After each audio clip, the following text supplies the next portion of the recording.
Link आपके group में मिल जाएगा। तो हम लोग बातचीत कर रहे हैं इस समय यूनिट नंबर 10 पर। समाज कार्य अभ्यास का क्षेत्र है, ये द्वितीय क्षेत्र के नाम से जाना जाता है। इस बार मैं यूजीसी नेट का जो सिलेबस पढ़ा रहा हूँ वो मैं यूनिट नंबर 10 से लेकर चल रहा हूँ आप लोगों को, ठीक है। तो areas of social work second part पर इसके अंतर्गत बातचीत किया गया है और मैं यहाँ पर आप लोगों से 2 एक्ट के बारे में पढ़ा चुका हूँ। एक पोस्को एक्ट है और एक किशोर न्याय अधिनियम है। इसकी पीडीएफ भी आपके ग्रुप में चली गई हुई, लेकिन टेलीग्राम पर नहीं गया है। टेलीग्राम पर आज मैं आप लोगों को ये पीडीएफ भी भेज दूंगा। इसी एक्ट में अगर मैं बात करें तो अलग से बना रखा है, पीडीएफ बना रखा है, उसमें पूरी डिटेल इंफॉर्मेशन आपको मिलेगी। पोस्को के बारे में डिटेल इंफॉर्मेशन आपको मिलेगी, जो है किशोर न्याय अधिनियम के बारे में, सामाजिक प्रतिरक्षा के बारे में पूरी इंफॉर्मेशन उसमें पूरी ब्रीफ में दिया गया है। यहाँ तो मैं आप लोगों को रिकॉल के आधार पे ये पीडीएफ लेकर आया हूँ, ठीक है। तो एक एक पॉइंट पर हम लोग यहाँ पे जिक्र करेंगे और शुरुआत करते हैं क्लास को। देखिए, यौन अपराधों से बच्चों का संरक्षण ये अधिनियम है, इसे हम लोग पोस्को के नाम से जानते हैं, ठीक है। यह अधिनियम 2012 में आया है, ये बात ध्यान रखिएगा। यह अधिनियम कहता है कि बालकों का लैंगिक हमले, लैंगिक उत्पीड़न और पोर्नोग्राफी के लिए जाने जाने वाला जो अपराध है इसी के संबंध में है। पोर्नोग्राफी किए जाने के अपराधों से संरक्षण प्रोवाइड कराता है पोस्को एक्ट। तो बालकों का लैंगिक हमला, लैंगिक उत्पीड़न और पोर्नोग्राफी किए जाने के अपराधों से संबंधित है ये पोस्को एक्ट। इस चीज को आप ध्यान रखिएगा खासकर इसके संबंध में। वहीं अगर हम लोग बात करते हैं तो अगला पॉइंट हमारे सामने है, कुछ महत्वपूर्ण बिंदु है। जैसे अगर मैं बात करूं, भारत सरकार ने 11 दिसंबर 1992 को संयुक्त राष्ट्र की महासभा के द्वारा इसे अंगीकृत किए जाने के बाल अधिकारों पर अभिशमन किया गया था।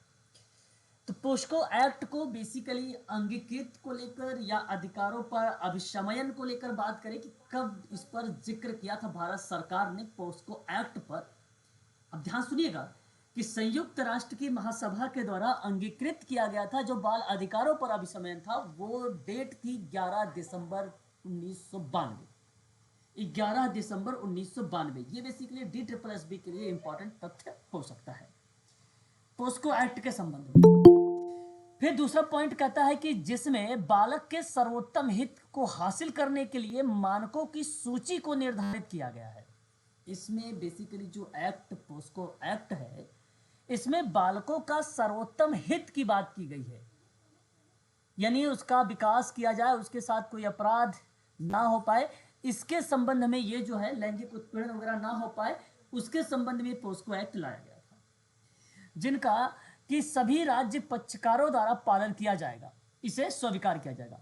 यानी केंद्र सरकार के द्वारा यह एक्ट आया और सभी राज्य पक्षकारों के द्वारा इस एक्ट पर अमल किया जाएगा और ये सभी जो राज्य हैं उसको स्वीकृति देंगे, स्वीकार करेंगे, उसमें जो भी प्रक्रियाएं होंगी उसमें अपना संशोधन या संशोधन नहीं, उसमें उसके अंतर्गत जो भी क्रियाविधि होगी उसको संचालित करेंगे। तो ये राज्य पक्षकारों के द्वारा पालन किया जाएगा, ठीक है। राज्य पक्षकारों के द्वारा पोस्को एक्ट को क्या किया जाएगा, उसका पालन किया जाएगा। जबकि बालक के समुचित विकास के लिए यह आवश्यक है कि उसकी निजता का मतलब होता है प्राइवेसी और गोपनीयता के अधिकार का हर तरह से हर व्यक्ति के द्वारा बालक से जुड़ी जो न्यायिक प्रक्रिया होगी उसके सभी चरणों से संरक्षण और सम्मान किया जाएगा।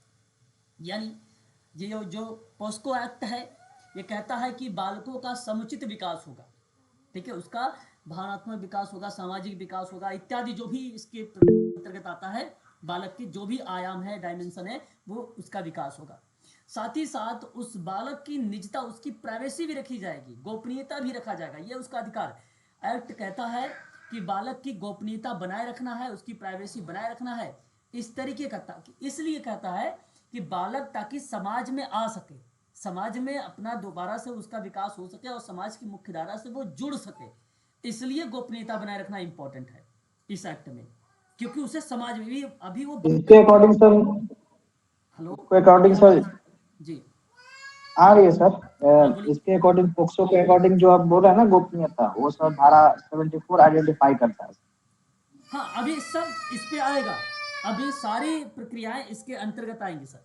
ठीक है, तो कहने का मतलब यह है कि निजता और गोपनीयता के अधिकार को ये इसलिए कहता है कि ताकि बालक को उसे समाज की मुख्य धारा से जोड़ा जा सके और अपनी न्यायिक प्रक्रिया को सभी चरणों में उसका संरक्षण करेगा और उसका सम्मान भी करेगा। आगे बात करते हैं। यह अनिवार्य है कि विधि ऐसी रीति से प्रवर्तित हो कि बालक के अच्छे शारीरिक, भावनात्मक, बौद्धिक और सामाजिक विकास को सुनिश्चित करे।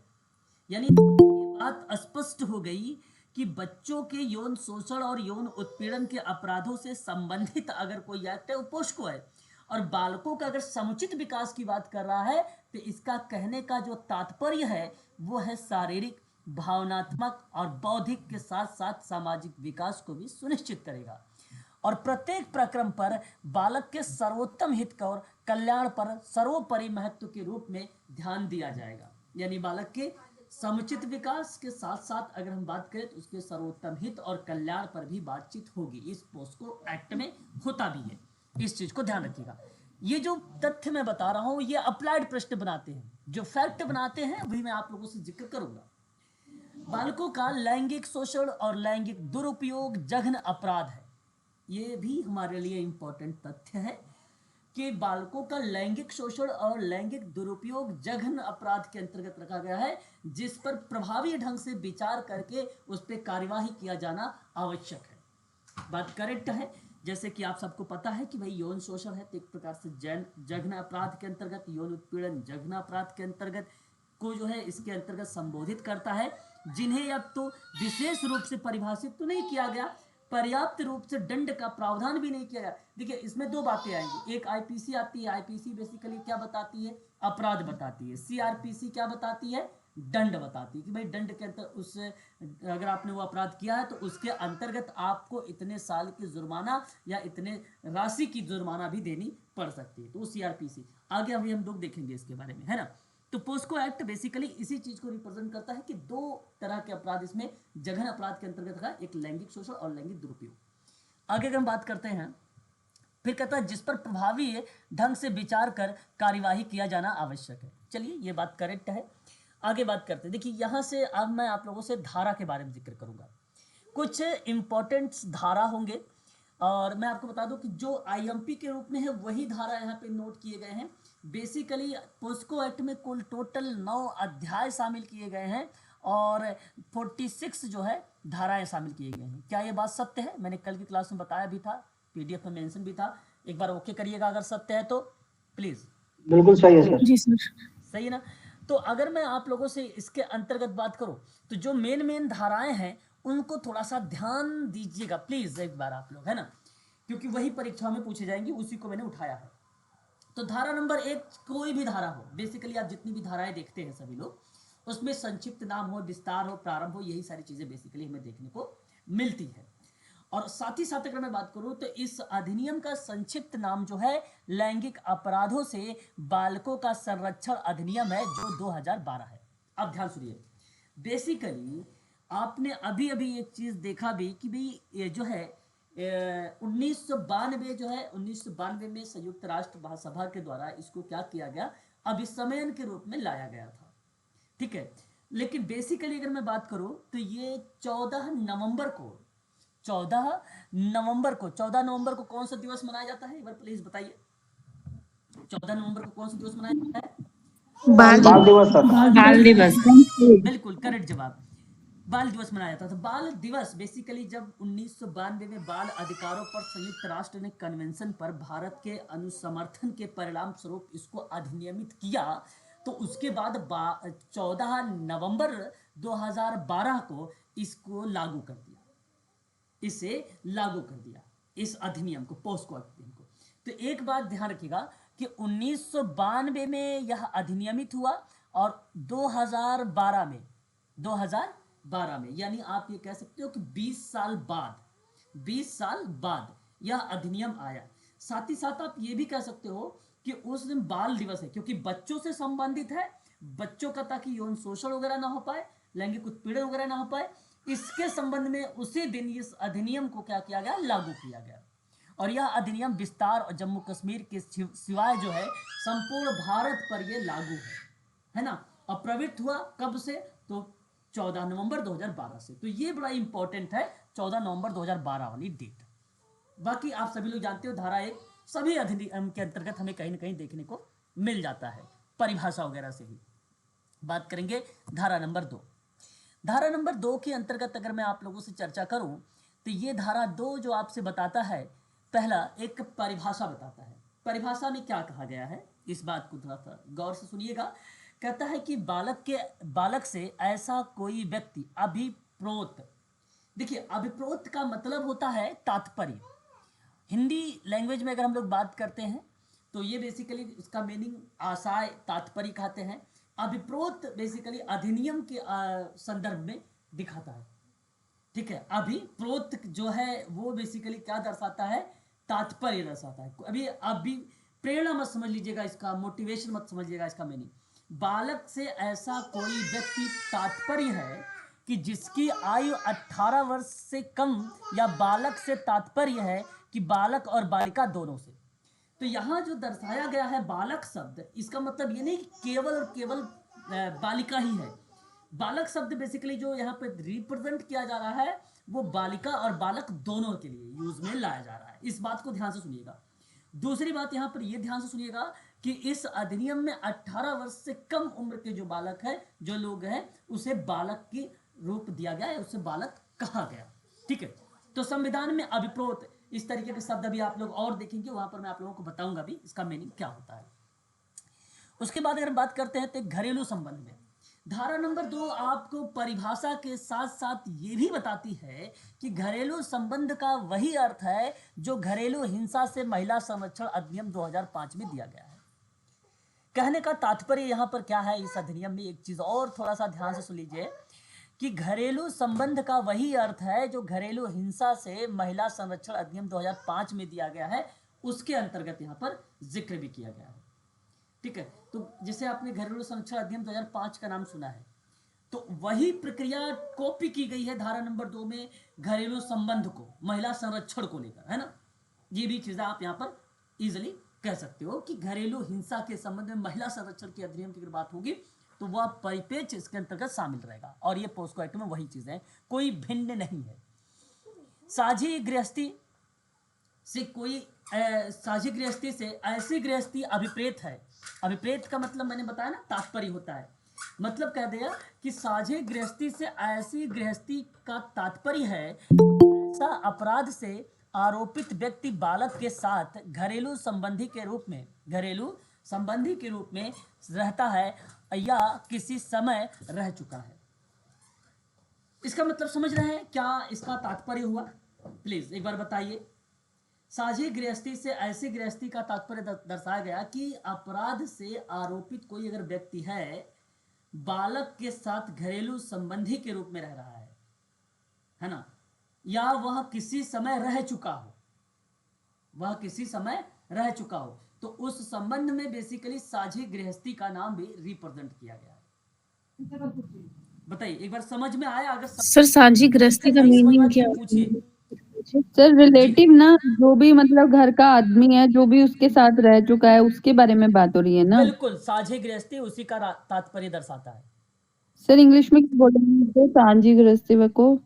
जी, साझी गृहस्थी का मतलब जैसे कि वह गृहस्थी जहां पर व्यथित व्यक्ति रहता है, जहां पर व्यथित का मतलब जो पीड़ित व्यक्ति है, जो व्यक्ति रहता है, या किसी घरेलू नाते या तो अकेले या तो प्रार्थी के साथ उल्लेखित पद के संदर्भ में वो वहां पे प्रक्रम में रह चुका हो, या तो उसके साथ वो रह चुका हो या तो व्यथित व्यक्ति उसके साथ रह रहा हो, तो उसको बोलते हैं साझी गृहस्थी। उसको क्या बोलते हैं? साझी गृहस्थी। भाग 4 में घरेलू हिंसा जो महिला का संरक्षण अधिनियम है 2005 का, उसमें भी ये जिक्र किया गया है साझी गृहस्थी के बारे में, साझी गृहस्थी के बारे में, ठीक है। क्लियर हो रहा है नहीं? साझी गृहस्थी अगर ना समझ में आए पूछो, अगर समझ में आ गया तो अच्छी बात है, नहीं समझ में आया तो बताओ। सर आ गया। चलो फिर बहुत बढ़िया है। ऐसे बोला करो बीच बीच में ताकि मैं एक पॉइंट पे रह ना जाऊं, है ना, कंफर्म करने के लिए। अब देखिए धारा नंबर 3 जाता है कि प्रवेशन लैंगिक हमला। प्रवेशन लैंगिक हमला जब कोई व्यक्ति अपना लिंग किसी भी सीमा तक किसी बालक या बालिका की योनि, मुख, मूल मार्ग या गुदा में प्रवेश कराता है या किसी अन्य व्यक्ति से बालक या बालिका को करवाता है तो इसे ही प्रवेशन लैंगिक हमला कहते हैं। देखिए, एक लैंगिक हमला पर ध्यान दीजिएगा, एक प्रवेशन लैंगिक हमला पर भी ध्यान दीजिएगा, क्योंकि दोनों में जो जब सवाल आता है, पूछा जाता है, तो बच्चे बड़े कंफ्यूज हो जाते हैं कि प्रवेशन लैंगिक हमला क्या है, लैंगिक हमला कौन सा है। इस चीज को बहुत ही ध्यान से समझने का प्रयास करेगा। तो जो धारा 3 होगा वो प्रवेशन लैंगिक हमला होगा।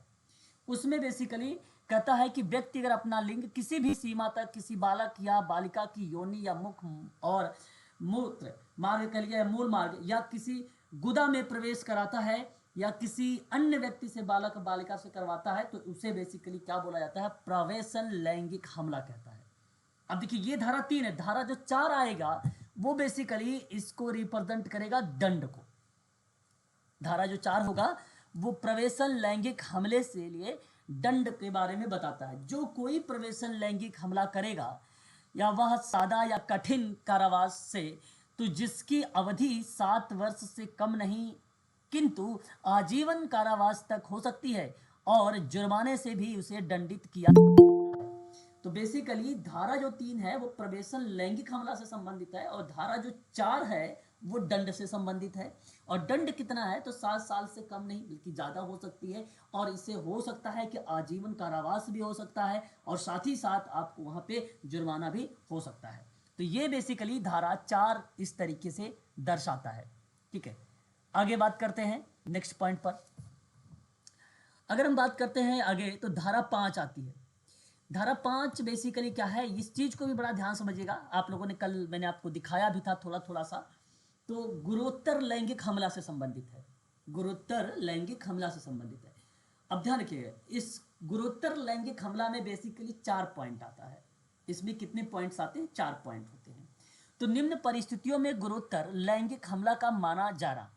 पहला पॉइंट कहता है कि जो कोई पुलिस अधिकारी होते हुए, ध्यान समझिएगा, जो कोई पुलिस अधिकारी होते हुए या सशस्त्र बल या सुरक्षा बल का सदस्य होते हुए या लोक सेवक होते हुए, यानी गवर्नमेंट वाला व्यक्ति, लोक सेवक होते हुए बालक बालिका पर लैंगिक हमला करता है, बालक बालिका पर लैंगिक हमला करता है तो वैसे गुरुत्तर लैंगिक हमला कहा जाएगा। एक तो ये पॉइंट बनेगा। तो जब या कोई पुलिस अधिकारी हो, सशस्त्र बल हो, सुरक्षा बल हो या कोई लोक सेवक हो, उस कंडीशन में उसे बोला जाएगा कि ये गुरुत्तर लैंगिक हमला होगा।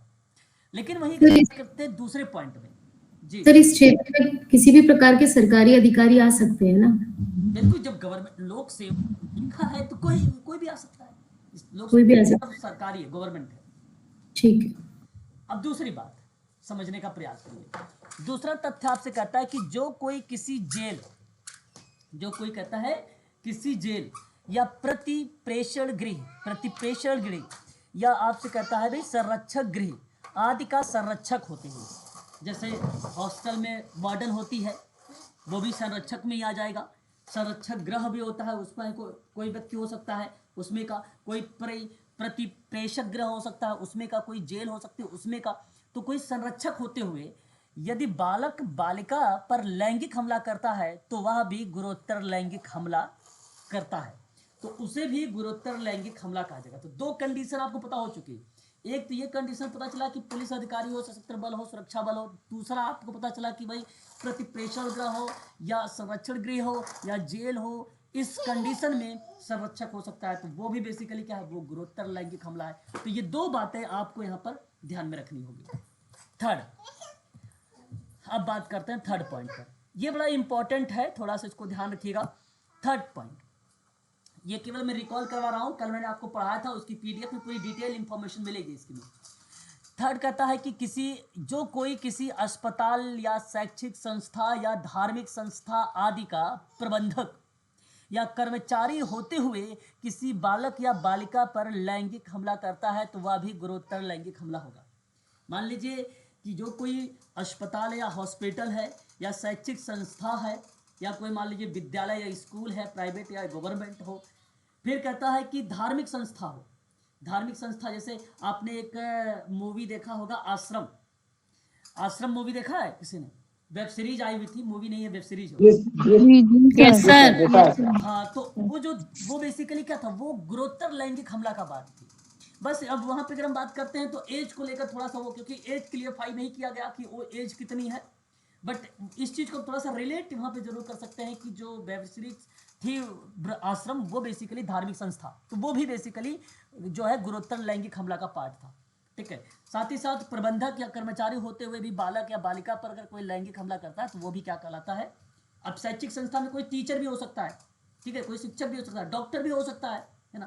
तो ये बेसिकली क्या होता है कि गुणोत्तर लैंगिक हमला का पार्ट बनता है। एक थर्ड लास्ट पॉइंट इसके अंतर्गत, बालक या बालिका या सामूहिक लैंगिक हमला या बालक या बालिका की मानसिक और शारीरिक आसक्तता का लाभ उठाते हुए उस पर लैंगिक हमला करता है तो वह भी गुणोत्तर लैंगिक हमला का पार्ट बन जाता है। कहने का भाव ये है कि आप सामूहिक लैंगिक हमला की बात कर रहे हैं यहाँ पे, या मान लीजिए ऐसे भी कि अगर वो शारीरिक दिव्यांग हो या बौद्धिक रूप से दिव्यांग हो, है ना, किस टाइप की आरपीडब्ल्यूडी एक्ट ने 2016 में डिसेबिलिटी को बताया है, उनमें से कोई भी एक प्रकार की डिसेबिलिटी हो और उसके साथ अगर आप लैंगिक हमला करें तो वो भी एक प्रकार से गुणोत्तर लैंगिक हमला का पार्ट बन जाएगा, है ना, वो भी। ठीक है, इस चीज को आप दें। ये तो चार बातें हैं, चारों के चारों इंपॉर्टेंट है गुणोत्तर लैंगिक अंतर्गत। अगर प्रश्न यहाँ से पूछे जाएंगे सोशल वर्क यूजीसी नेट में तो अप्लाइड बनाने की संभावना है, उसी के आधार पर ये चीजें आप लोगों से डिस्कस हो रही है। अब बात करेंगे धारा नंबर 6 के बारे में। धारा नंबर 6 कहता है कि गुणोत्तर प्रवेशन लैंगिक हमले के लिए दंड। देखिए, अभी मैंने जैसे जब 3 में हम लोगों ने पढ़ा तो प्रवेशन लैंगिक हमला पढ़ा था, 4 में हम लोगों ने क्या पढ़ा, उसके दंड पढ़ लिए, 5 में अभी हमने देखा गुणोत्तर लैंगिक हमले के बारे में। अब छठा जाहिर सी बात है उसके दंड के बारे में भी देखेंगे। तो दंड क्या है? तो जब कोई गुणोत्तर प्रवेशन लैंगिक हमला करेगा तो वह कठोर कारावास से जिसकी अवधि 10 साल से कम नहीं होगी, अधिक हो सकती है, किंतु जो आजीवन कारावास तक भी हो सकेगा और जुर्माने के लिए वो दंडनीय भी होगा, है ना। तो गुणोत्तर लैंगिक के अंतर्गत जो भी चीजें शामिल रहेगा वो 10 साल प्लस बेसिकली हो सकता है, उसकी दंड के प्रावधान में कारावास, और साथ ही साथ उसे जो है जुर्माने भी हो सकते हैं, उसको जुर्माना भी हो सकता है। साथ ही साथ अगर हम बात करते हैं धारा नंबर 7 में लैंगिक हमला। अब देखिए, अभी तक हमने देखा प्रवेशन लैंगिक हमला, अब हम देखेंगे लैंगिक हमला, तो ध्यान दीजिएगा इसमें भी थोड़ा सा। तो यहाँ पे अगर हम बात करते हैं, जब कोई बालक या बालिका की योनि, लिंग, गुदा या स्तनों का स्पर्श, यहाँ पर ध्यान रखिएगा स्पर्श या टच शब्द यूज किया गया है लैंगिक हमला में। और देखो प्रवेशन हमला में अलग चीजें थी, यहाँ पे टच शब्द यूज किया गया है जो है धारा 7 में लैंगिक हमला में। ठीक है, तो यही स्पष्ट करता है अंतर को बेसिकली। तो योनि, लिंग, गुदा, स्तनों के स्पर्श कराता है जो लैंगिक आशय से बालक और बालिका से कोई ऐसा अन्य कार्य करता है जिससे लिंग का प्रवेशन हुए बिना शारीरिक संपर्क होता है, तो उसे हम रखते हैं लैंगिक हमले के अंतर्गत। ठीक है, ये बात भी आपको ध्यान रखना होगा, ये धारा 7 आपको बताती है। ठीक है, आगे बात करते हैं और धारा नंबर 8 में। धारा 8 कहता है आपसे कि लैंगिक हमले के लिए दंड, लैंगिक हमले के लिए दंड बेसिकली यहाँ पे दर्शाया गया है। अब देखिए, अभी हम लोग जैसे क्या हम लोग पढ़ रहे हैं एक बार उस हमले के बारे में और फिर उसके बाद हम लोग पढ़ रहे हैं उसके दंड के बारे में, क्या दंड है। तो आप ये चीजें रिलेट कर सकते हो, कहीं ना कहीं जो वो चीजें आ रही है उसके बाद दंड की प्रक्रिया भी संचालित की जा रही है। तो लैंगिक हमले के दंड में क्या क्या है कि जो कोई लैंगिक हमला करेगा वह दोनों में से किसी भी भांति के कारावास में जिक्र अवधि 3 साल से कम नहीं होगी, किंतु 5 साल तक भी हो सकती है और जुर्माने के लिए भी यह दंडनीय होगा।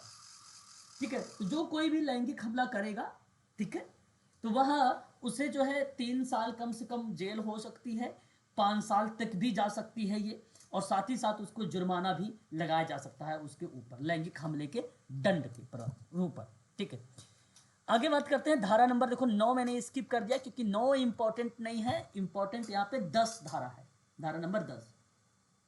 धारा 10 कहता है कि गुणोत्तर लैंगिक हमले के लिए दंड। अब ये गुणोत्तर लैंगिक के हमले के लिए दंड है, इसमें देखिए थोड़ा सा ध्यान दीजिएगा, जो कोई गुणोत्तर लैंगिक हमला करता है या करेगा वह दोनों की परिस्थिति में किसी भी प्रकार के कारावास से जिसकी अवधि 5 साल से कम नहीं होगी किंतु 7 साल तक भी हो सकती है और जुर्माने भी उसके साथ लगाए जा सकते हैं। तो गुरुतर लैंगिक के हमले के संबंध में दंड का प्रावधान जो दर्शाया गया है वो धारा नंबर 10 में दर्शाया गया है। ठीक है, धारा नंबर 11 में आपसे कहता है लैंगिक उत्पीड़न। लैंगिक उत्पीड़न क्या है कि जब कोई व्यक्ति किसी बालक या बालिका पर निम्नलिखित रूप से कोई कुछ करता है तो उसे लैंगिक उत्पीड़न कहा जाता है। धारा आपकी 11 कहती है कि लैंगिक उत्पीड़न में कि जब कोई व्यक्ति किसी बालक या बालिका पर निम्न में, नीचे भी आपको पढ़ूंगा मैं, निम्न में कुछ बातें करता है तो लैंगिक उत्पीड़न। देखो अभी 3 बातें थी इसमें, पोस्को में 3 बातें, प्रवेशन है, लैंगिक उत्पीड़न, लैंगिक अभी हमने देखा हमला, अब देख रहे हैं लैंगिक उत्पीड़न। तीनों बातें ध्यान से सुनिएगा। तो अब तीसरा चल रहा है लैंगिक उत्पीड़न। कोई शब्द कहे या बालक या बालिका उसे सुने, अंग विक्षेप करे, विक्षेप का मतलब अंग प्रदर्शित एक प्रकार से, और बालक या बालिका उसे देखे, कोई वस्तु या शरीर का कोई भाग अश्लील उद्देश्य से बालक बालिका को दिखाए तो वह प्रतिक्रिया लैंगिक उत्पीड़न का पार्ट बनेगा। ठीक है, कमेंट करना, अंग को दिखाना। ठीक है, और अगर मान लीजिए कोई वस्तु या शरीर का कोई भाग अश्लीलता के उद्देश्य से बालक बालिका को अगर दिखा रहा है तो वह बेसिकली लैंगिक उत्पीड़न के पार्ट के अंतर्गत आ जाएगा। दूसरी बात, अश्लील प्रयोजन के लिए किसी बालक या बालिका का प्रलोभन देता है ना, तो उसके लिए परितोषण देता है। कहने का मतलब अश्लीलता के उद्देश्य से, मान लीजिए अगर जैसे कि क्या मैं फोटो खींचना या कुछ भी ऐसी प्रक्रिया या टॉफी या चॉकलेट या जो भी लैंगिक उत्पीड़न के लिए उस बालक या बालिका को प्रलोभन दे रहा है उसको, ठीक है, उसको प्रलोभन दे रहा है। ठीक है, तो ऐसी कंडीशन पे बेसिकली वो भी लैंगिक उत्पीड़न का ही पार्ट होता है। इस लैंगिक उत्पीड़न में आपने एक्ट्रेस का भी नाम सुना होगा, है ना, एक्ट्रेस वगैरह भी इससे प्रभावित हुई है। सुना है कि नाम कि नहीं सुना है? न्यूज वगैरह देखा करो, एक्ट्रेस का भी लैंगिक उत्पीड़न में आता है ना। सुने हैं सर। हाँ, धारा नंबर 12 में देखिए लैंगिक उत्पीड़न के लिए फिर दंड है। कहा गया है कि जो लैंगिक उत्पीड़न करेगा वह दोनों में से किसी भांति के कारावास से और जिसकी अवधि 3 साल तक हो सकेगी और जुर्माने में से भी वो दंडनीय होगा। तो मतलब लैंगिक उत्पीड़न के लिए भी उसमें दर्शाया गया है कि 3 साल तक उसको जेल भी हो सकती है, उसको जुर्माना भी दिया जाएगा लैंगिक उत्पीड़न के संबंध में। ठीक है, तो लैंगिक हमला, लैंगिक उत्पीड़न और प्रवेशन लैंगिक हमला, इन तीनों के लिए आप बहुत इंपॉर्टेंट है। तीनों के तीनों में से जरूर अगर पेपर में सवाल पूछा जाएगा तो इसमें आ सकता है। धारा 15 कहती है कि बालक को अंतर्ग्रस्त करने वाले अश्लील साहित्य का भंडारण के लिए दंड। कोई व्यक्ति मान लीजिए वाणिज्य प्रयोजन के लिए बालक को अंतर्ग्रस्त करने वाले किसी भी रूप में अश्लील सामग्री को भंडारित करता है और वह किसी भी प्रकार के कठोर कारावास से जो 3 वर्ष का हो सकेगा और जुर्माने से या दोनों के लिए या दोनों से दंडित किया जाएगा। दोनों से का मतलब ये हुआ कि जुर्माना भी रहेगा और प्लस में जेल भी रहेगा, दोनों से रहेगा। ये पहली बात। इसका मतलब यह है कि अश्लील साहित्य के भंडारण से, है ना, अश्लील साहित्य के भंडारण से है। अगर मान लीजिए भैया अश्लीलता, आपने नाम सुना होगा मूवी वगैरह में बच्चों को जो है अपहरण कर लिया जाता है, उससे अश्लीलता वाली भी एक्टिविटी करवाया जाता है, उसमें भी डाल दिया जाता है। ठीक है, मेच्योर ना होने पर भी उसको मेच्योरिटी की जो है एक प्रकार से दवा इंजेक्शन वगैरह देने के लिए मेच्योर करना, ये प्रतिक्रियाएं बेसिकली अश्लील साहित्य के भंडारण के लिए भी रिप्रेजेंट करता है धारा 15 आपको। सर भंडारण मतलब क्या होता है? जी, भंडारण मतलब क्या होता है? एकत्र करना, है ना, एकत्र करना, इकट्ठा करना। भंडारण का मतलब क्या होता है? स्टोर करना, है ना। अश्लीलता से भंडारण करना का तात्पर्य जैसे कई परिप्रेक्ष्य में इसको देखने को मिलता है ना। अश्लील सामग्री के रूप में जुड़े हुए भंडारण संबंध में बात करता है। पोर्नोग्राफी से अगर बात करते हैं, साइबर अपराध के रूप में भी समझा जा सकता है, इसको साइबर के रूप में भी समझा जा सकता है ना। बच्चे के साथ घर में अश्लील और कामुकता सामग्री का भंडारण करना, ये भी चीजें रिप्रेजेंट कर देती है भंडारण। ठीक है, इस चीज को बताता है। यौन सामग्री देखना, साझा करना, उसको भी एक प्रकार से दर्शाती है भंडारण। ठीक है, धारा 24 कहता है बालक के कथन को अभिलिखित किया गया है। बालक के कथन का मतलब होता है स्टेटमेंट। बालक के स्टेटमेंट को अभिलिखित किया गया है। कहा गया है कि बालक के कथन को बालक के निवास पर या ऐसे स्थान पर जहां वह साधारण निवास करता है या उसकी पसंद के स्थान पर और जहां तक संभव हो उप निरीक्षक की पंक्ति में अन्यून किसी स्त्री पुलिस अधिकारी द्वारा अभिलिखित किया जाएगा। अच्छा, आप देखो, कहने का मतलब यह है कि अगर बालक से कोई स्टेटमेंट लिया भी जाएगा ना, तो उसके लिए एक उप निरीक्षक की पंक्ति में एक कोई अधिकारी जिसको भेजा जाएगा वही करेगा, बच्चे से स्टेटमेंट वही लेगा जो पीड़ित बच्चा होगा। इसका मतलब ये नहीं कि कोई भी जाके उसका स्टेटमेंट ले ले बालक से, इसका मतलब यही है कोई भी नहीं ले सकता है, वो नियुक्त किया जाएगा, ठीक है, वो नियुक्त किया जाएगा और वही जाके उससे उस बालक से जो है स्टेटमेंट वगैरह लेगा। तो उस स्टेटमेंट में एक स्त्री पुलिस अधिकारी का भी जो है रखा जाता है कि उसमें वो भी रहेगी। भाई तो अगर मान लीजिए महिला है, लड़की है, तो वहाँ पर वो मेल को ना बताए, तो इसलिए वहाँ पे कहा गया कि एक स्त्री पुलिस का रहना भी अत्यंत आवश्यक है। तो ये काफ़ी इंपॉर्टेंट रहेगा, इस चीज़ को भी ध्यान रखिएगा। फिर कहता है कि बालक बालिका को किसी भी कारण से रत्ती में किसी पुलिस स्टेशन के विरुद्ध नहीं किया जाएगा। बालक बालिका के कथन में अभिलिखित किया जाने के समय में पुलिस अधिकारी वर्दी में नहीं होगा। रात्रि में, कहने का मतलब ये है यहाँ पे रात्रि में कि मान लीजिए कोई व्यक्ति है, बालक है या बालिका है, तो उसको ऐसा नहीं कि आप पूरे रात भर उसको पुलिस स्टेशन में ही बैठा के रखोगे और कल सुबह आपका स्टेटमेंट लिया जाएगा, ऐसा नहीं। आप उसको घर भेज दो, उसको यह जरूरत नहीं है यहाँ पे, ठीक है, रहने की रात्रि भर। तो जब आपको दिन में जाइए और दिन में एक समय एक शेड्यूल बताया जाएगा, उसके आधार पे आप डेटा को कलेक्ट करिए। तो ये साफ शब्द में कहा गया है कि उसको बालक को जो है पुलिस मतलब स्टेशन में नहीं रोका जाएगा, है ना, उसे नहीं रोका जाएगा, निरुद्ध किया गया है इसमें, ठीक है।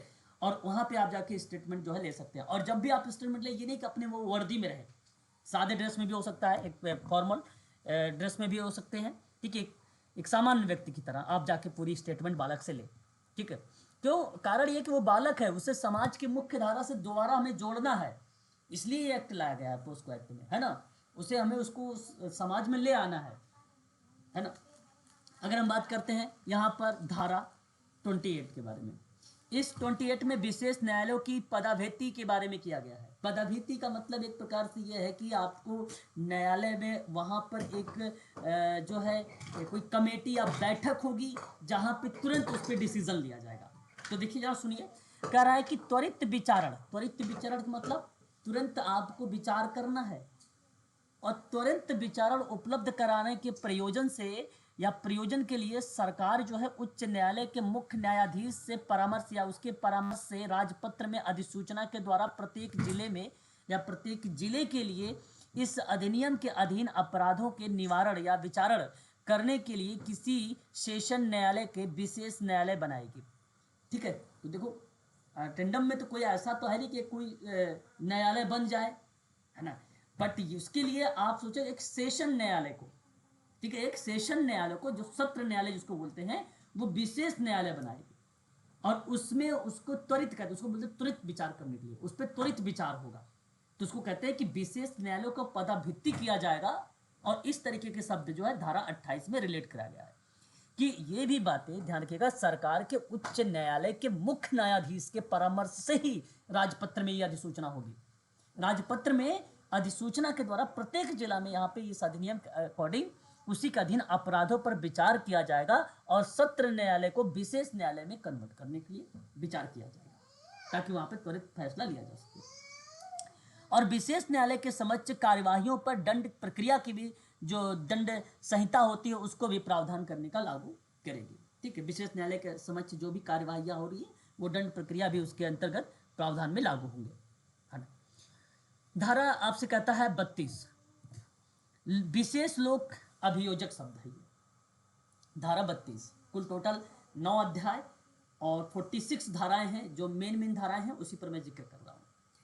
विशेष लोक अभियोजक का मतलब है कि राज्य सरकार इस अधिनियम के उपबंधों के अधीन केवल मामलों का संचालन करने के लिए प्रत्येक न्यायालय में एक विशेष लोक अभियोजक की नियुक्ति करेगी। एक बात ध्यान रखिएगा, विशेष लोक अभियोजक का मतलब ये हुआ कि भाई राज्य सरकार अधिनियम में क्या करती, उपबंध, और उपबंधों के अधीन केवल मामलों का संचालन करने के लिए प्रत्येक न्यायालय में एक विशेष लोक अभियोजक की नियुक्ति होगी। जानते हैं विशेष लोक अभियोजक की नियुक्ति कौन करता है? ये पेपर में एक बार सवाल आया हुआ था वनडे एग्जाम में, तो याद रखिएगा विशेष लोक अभियोजक, very very most important point, ये नियुक्ति करती है कौन, तो यहाँ पर ध्यान रखिएगा राज्य सरकार करती है। पता चले उस ऑप्शन में केंद्र सरकार भी था, उस ऑप्शन में केंद्र सरकार भी था। कई बच्चे केंद्र सरकार में लाके आएंगे थे, लेकिन वो गलत जवाब हो गया था। यहाँ पर आप इजीली देख सकते हो, इंपॉर्टेंट पॉइंट है, मैंने IMP भी लिख दिया है, परीक्षा में आया भी है, आप लोग देखेंगे। अभी मैंने कुछ क्वेश्चन भी लिया है आप लोगों से, हाँ आप देखेंगे क्वेश्चन भी, ठीक है। आगे देखिए, फिर कहता है कि किसी विशेष न्यायालय किसी विशेष लोक अभियोजक के रूप में नियुक्त किए जाने के लिए कोई व्यक्ति तभी पात्र होगा यदि वह किसी अधिवक्ता के रूप में 7 वर्ष के लिए अन्योन्य अवधि के लिए व्यवसाय में रहा हो। अच्छा, विशेष लोक अभियोजक वही होगा जो किसी अधिवक्ता के रूप में 7 साल का उसके पास एक्सपीरियंस हो, 7 साल का एक्सपीरियंस हो, किसमें, किसी अधिवक्ता के रूप में, तो उसी को बनाया जाएगा लोक अभियोजक, उसी को बनाया जाएगा विशेष लोक अभियोजक।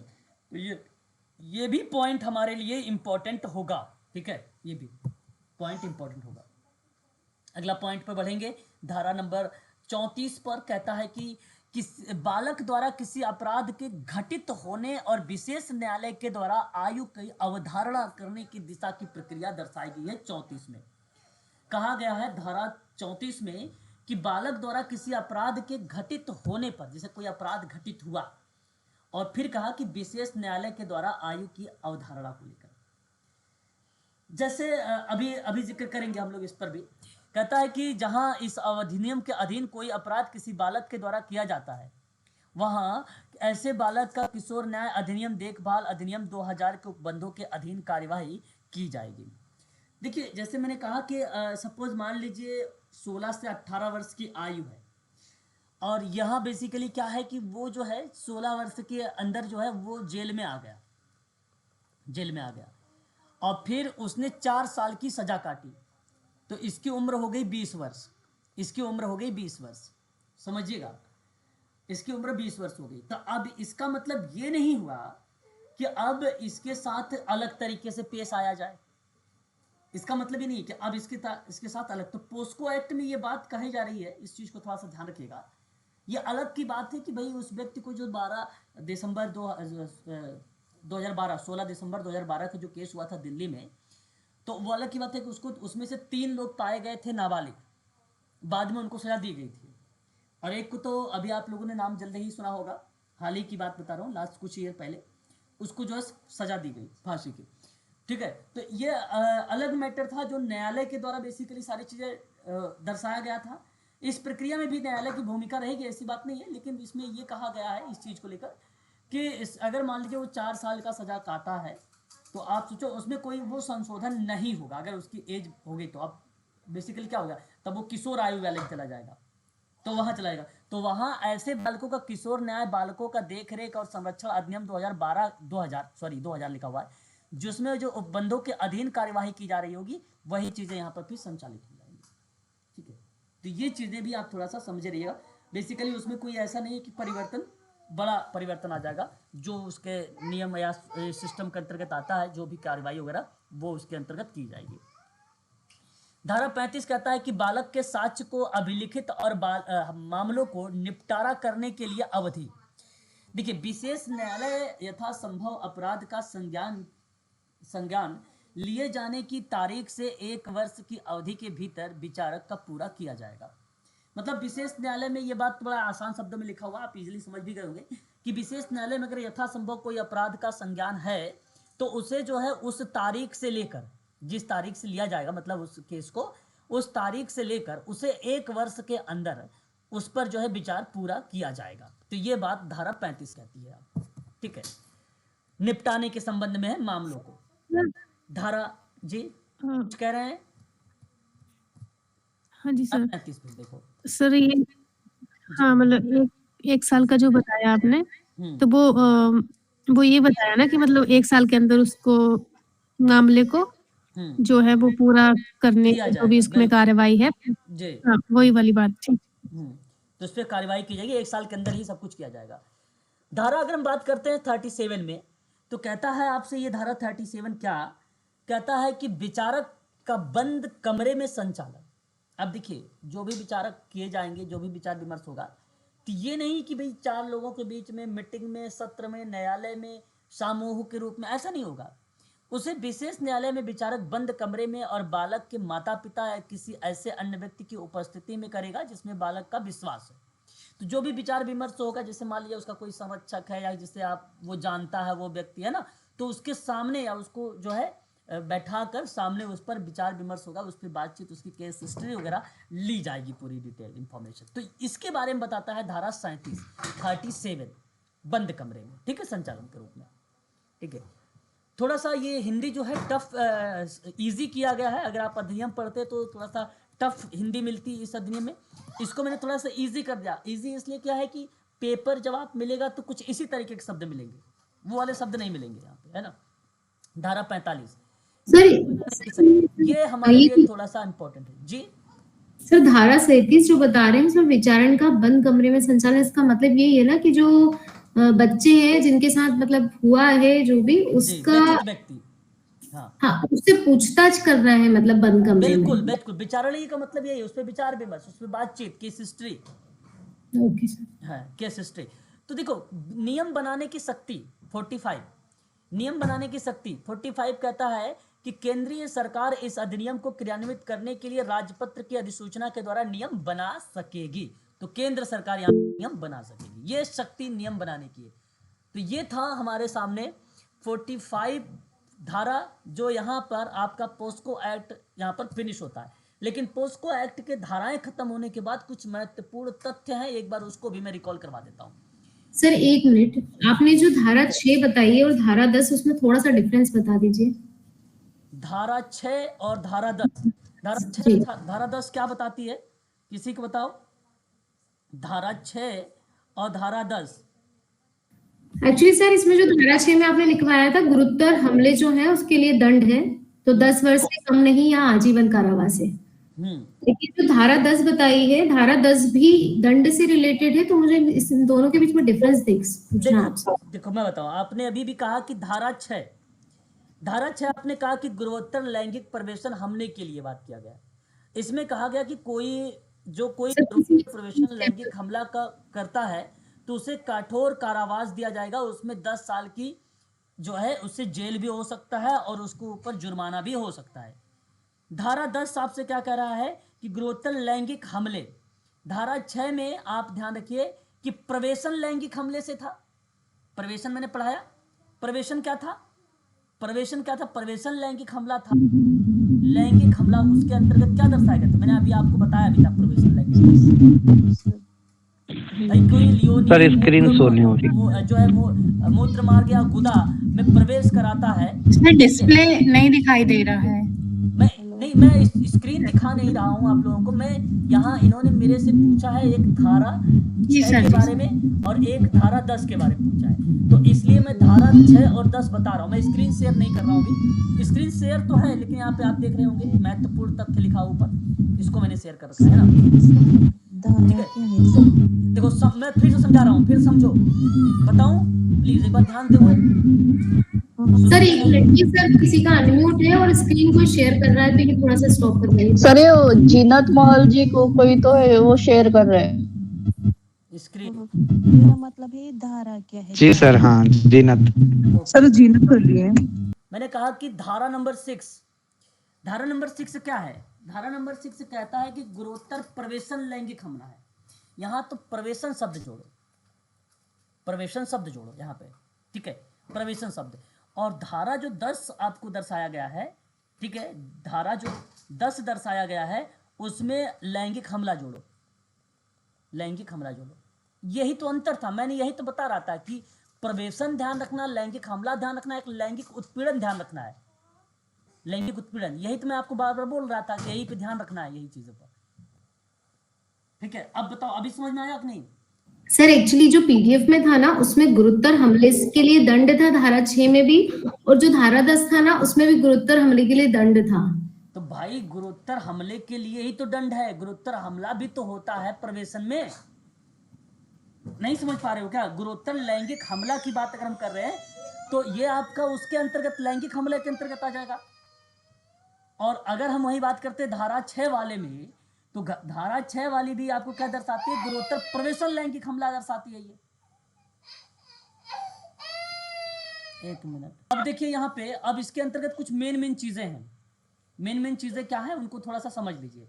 देखो यहाँ पे क्या कहा गया है, इसमें प्रोटेक्शंस ऑफ चिल्ड्रंस फॉर्म, ठीक है, फॉर्म सेक्सुअल ऑफेंसेस एक्ट का इसका पूरा नाम है। ये तो बेसिकली आप सबको पता होगा, सब लोग भली भांति तरीके से रूबरू है पोस्को एक्ट के बारे में, या फुल फॉर्म के बारे में आप सभी लोगों को अच्छे से मालूम है, ठीक है।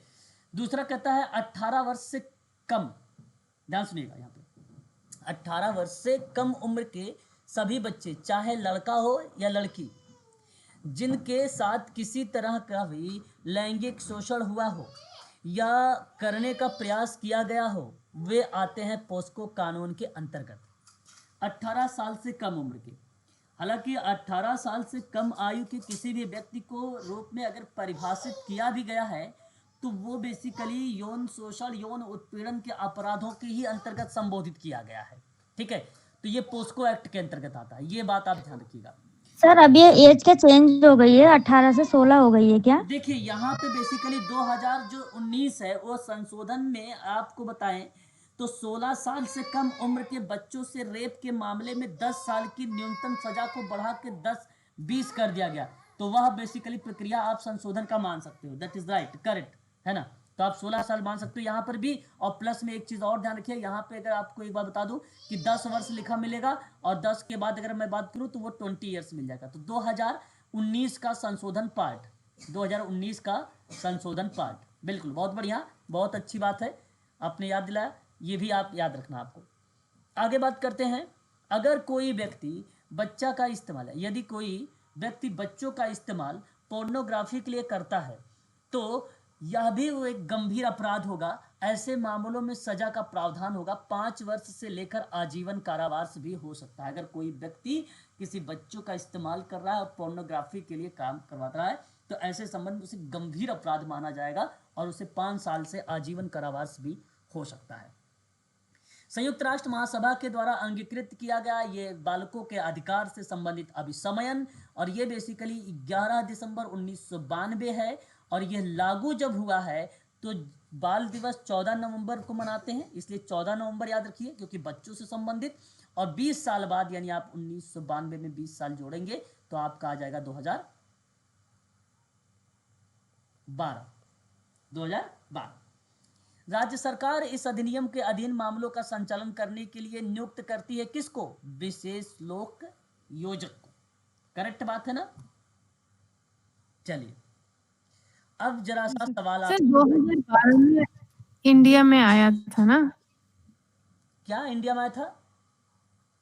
2012 में इंडिया में आया था। और हाँ नहीं, 2012 में इंडिया, तो भारत के ही संयुक्त राष्ट्र अभिसमयन की बात होती है ना। तो यहाँ पोस्को अधिनियम जो था बेसिकली 1992 में, ठीक है, मेरी बात को ध्यान सुनिए, बाल अधिकारों पर संयुक्त राष्ट्र कन्वेंशन के भारत के अनुसमर्थन के परिणाम स्वरूप इसको अधिनियमित किया गया था, है ना। तो भारत के अनुसमर्थन के परिणाम स्वरूप इसको अधिसमयन किया गया है, तो ये बात आप ध्यान रखिएगा। तो ये इसी का पार्ट बनेगा, ठीक है। सर ऊपर एक वर्ड बताए थे सर, लोक अभियुक्त, राज्य के परिप्रेक्ष्य में सर, इसका मतलब थोड़ा बता दीजिए सर। अभी मैंने आप लोगों से लोक अभियोजक के बारे में बताया कि ये राज्य सरकार इसकी नियुक्ति करता है। राज्य सरकार क्या करती है, लोक अभियोजक क्या करता है, ये यहाँ पे राज्य सरकार इसकी जो है नियुक्ति करती है। इनके पास 7 साल का क्या होना चाहिए, अनुभव होना चाहिए। 7 साल का किसमें, अधिवक्ता के रूप में इनको 7 साल का अनुभव होना चाहिए। तो ये कार्य करेंगे विशेष अभियोजक के रूप में इस एक्ट के अंतर्गत, इस अभियोजक के रूप में इसके अंतर्गत जो है ये काम करते हैं।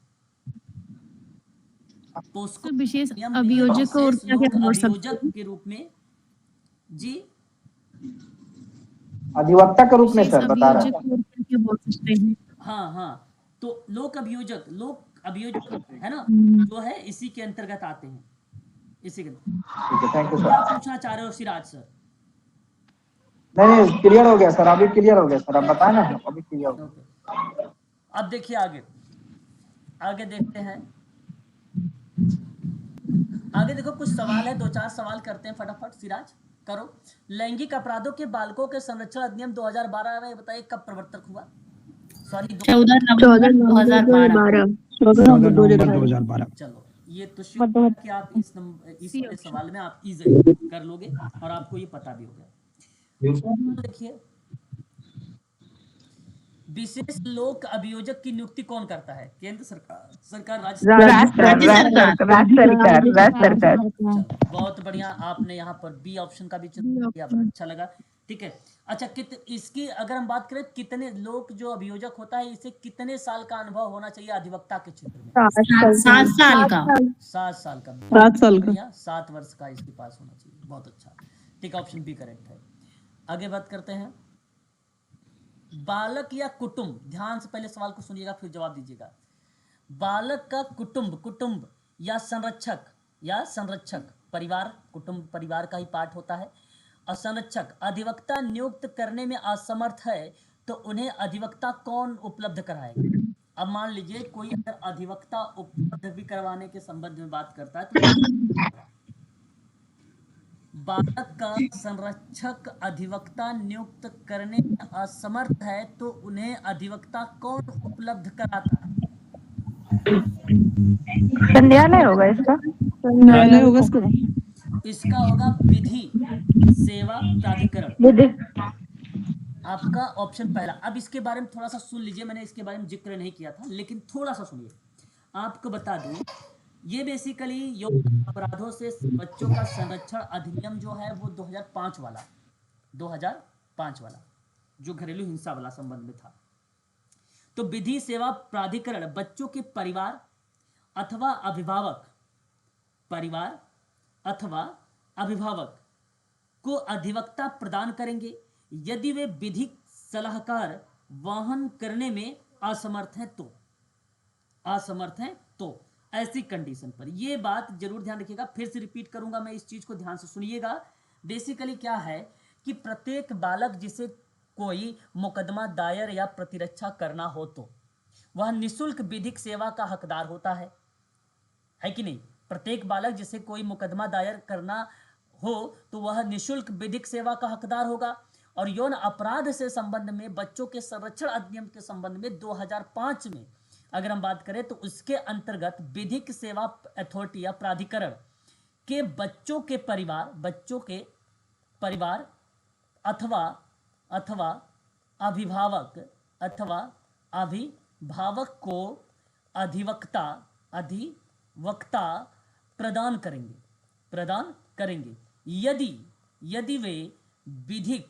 यदि वे विधिक सलाहकार वहन करने में असमर्थ हैं तो इस संबंध में बेसिकली अधिवक्ता कौन उपलब्ध कराएगा? वो विधिक सेवा प्राधिकरण कराएगा। ऑप्शन ए करेक्ट होगा। अगले क्वेश्चन सर उसको इंग्लिश में क्या बोलेंगे? विधिक सेवा प्राधिकरण। देखो लॉ सर्विस अथॉरिटी जी, इसको बेसिकली लॉ सर्विस अथॉरिटी, हाँ जी, हाँ आप लीगल सर्विस भी अथॉरिटी भी कह सकते हो। Thank you sir. लॉ भी लीगल भी वही चीजें हैं। अगर हम बात करते हैं यदि बालक मानसिक और शारीरिक रूप से निशक्त है तो उसका साक्ष्य अभिलिखित किया जाएगा। बताइए सर भी कोई विशेषज्ञ जो विशेष सहायता रखता हो या बालक के संपर्क रीति में सुपरिचित कोई व्यक्ति हो या उपयुक्त सभी। देखिए यदि कोई बालक अगर मानसिक और शारीरिक रूप से अगर निशक्त होगा तो बताइए उसके साक्ष्य के लिए भाई जाहिर सी बात है अगर टीचर उसका है, देखो दिव्यांग बच्चों का टीचर कौन होता है? स्पेशल एजुकेटर होता है भाई, स्पेशल चाइल्ड होते हैं ना वो, तो वो तो होगा वो भी हो सकता है, ऐसा नहीं कि होगा कंपलसरी है, ऐसा नहीं है, सभी होंगे इसमें सर। हाँ तो पहला तो आपका करेक्ट हो गया, विशेष शिक्षक भी हो सकता है, कोई विशेषज्ञ। अच्छा ऐसे में भी जैसे आप थेरेपिस्ट वगैरह देता है, योगा वगैरह करता है, काउंसलर सोशल वर्कर वगैरह है उसके साथ कार्य करता है तो वो भी हो जाएगा विशेषज्ञ के रूप में, तो वो भी आपका शामिल है। बालक के संपर्क में मान लीजिए कोई रिश्तेदार है, कोई परिचित का व्यक्ति है, जान पहचान है, संरक्षक है, वो भी आपका शामिल हो जाएगा। तो इसलिए मैं कहूंगा ऑप्शन डी का चुनाव करें, option number D is the right answer, इस सवाल का करेक्ट होगा। सवाल इजी था, केवल इस प्रश्न को समझना था, बस सवाल को केवल समझना था, इजी था। अगला सवाल, सामूहिक प्रवेशन लैंगिक हमला की प्रकृति बताइए है कौन सी? गुरुतर लैंगिक हमला है, लैंगिक हमला है, गुरुतर प्रवेशन लैंगिक हमला है, या उपयुक्त सभी होगा? यहाँ पर ध्यान उपयुक्त सभी सभी होगा सर, उपयुक्त सभी होगा ऑप्शन डी। लैंगिक हमला सर। सही, आपने सवाल को सही से नहीं पढ़ रहे हो, प्लीज एक बार सही से पढ़ो। यहाँ पे सामूहिक प्रवेशन शब्द को यूज किया गया। मैंने आपको गुरुतर लैंगिक हमले के अंतर्गत 4 बातें बताई थी। मैंने कहा 4 बातें। मैंने एक बात आपको ये बताया था कि या तो उसमें पुलिस अधिकारी हो, सशस्त्र बल हो, फिर उसके बाद सुरक्षा बल हो, या तो वो होगा, या तो कोई जेल या प्रतिशोध या संरक्षण गृह हो वो होगा, या कोई अस्पताल या सामूहिक संस्थान हो वो होगा, या बालक बालिका के सामूहिक लैंगिक हमला। एक क्या था? बालक या बालिका का सामूहिक लैंगिक हमला, या बालक या बालिका के मानसिक और शारीरिक असक्तता का अगर वो लाभ उठा पा रहा है तो सामूहिक प्रवेशन में लैंगिक हमला की जो प्रकृति बनेगी वो क्या बनेगी? लैंगिक हमला। एक मिनट, लैंगिक हमला नहीं, वो तो गुरुतर लैंगिक हमला का पार्ट ही था। जी सर। वो तो गुरुतर लैंगिक हमला का पार्ट ही था, इसलिए ऑप्शन नंबर ए करेक्ट है ना, वो आपका ए करेक्ट, इसलिए option number A is the right. फिर से रिपीट कर दूं क्या? इसको बता दो अगर नहीं समझ में आया तो। फिर से जी सर, रिवीजन जी सर। प्रवेशन लैंगिक हमला बताया जा रहा है ना, तो उसमें गुरुत्व लैंगिक हमला कैसे हो सकता है? हाँ देखो मेरी बात को सुनो, थोड़ा तेज बोलो, कुछ खाए हुए हो सर? हाँ सर गुरुत्व लैंगिक हमला एक बार समझा दीजिए क्या होता है ये गुरुत्व लैंगिक हमला? ओके ध्यान से सुनो। देखो मैंने कहा कि गुरुत्तर लैंगिक हमला, जैसे मैंने क्या बोला, गुरुत्तर लैंगिक हमले के अंतर्गत ना बेसिकली 4 बातें। पहली बात ये कही गई कि अगर मान लो कोई पुलिस है, कोई सशस्त्र बल है, मैं लिख रहा हूँ यहाँ पे, है ना, सशस्त्र बल है, या कोई सुरक्षा बल है ना, अब इसका कोई सदस्य अगर है वो क्या कर रहा है, बालक बालिका का पर क्या कर रहा है, लैंगिक हमला कर रहा है, तो वह एक प्रकार से गुरुत्तर लैंगिक हमला का पार्ट बनेगा।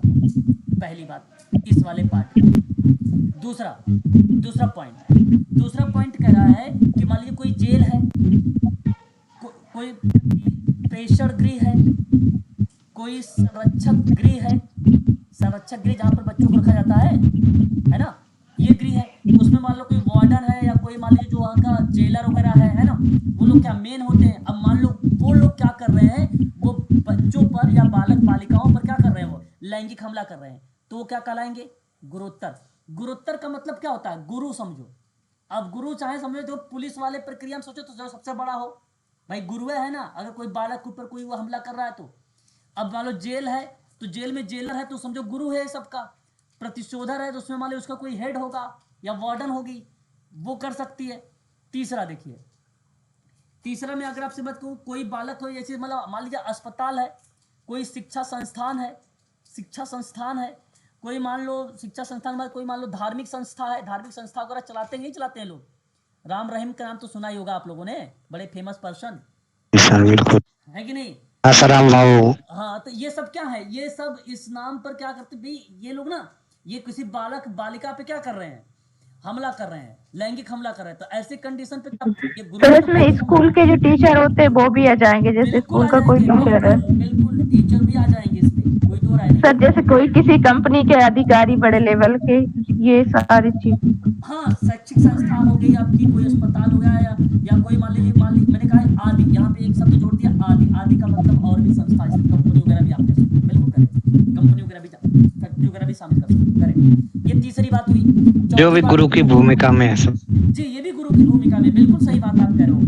आप ये भी अस्पताल में देखो, डॉक्टर है, क्या है, जो सबसे बड़ा चीज पोस्ट पे, शिक्षक भी है, बड़े पोस्ट पर है, धार्मिक संस्था अगर वो चला रहा तो वो भी बड़े पोस्ट पर ही होगा।